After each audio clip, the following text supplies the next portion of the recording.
my name is Sam. I'm a registered cardiac sonographer and a registered vascular sonographer. Today I'm working on the Mindray Z60, and the probe that we're using is the 7L4P. So one of the features that this machine has, I'm going to share with you guys, is the quad. You look right here on the keyboard, you'll see the word quad. So you're able to put 4 images up there at a time.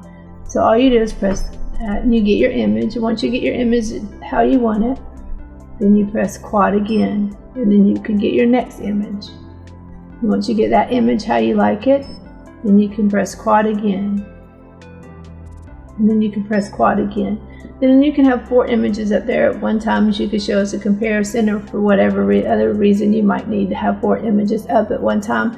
But it's a good feature that this machine has, and it can come in handy. Thanks for watching, guys, and don't forget to like and subscribe. See you next time.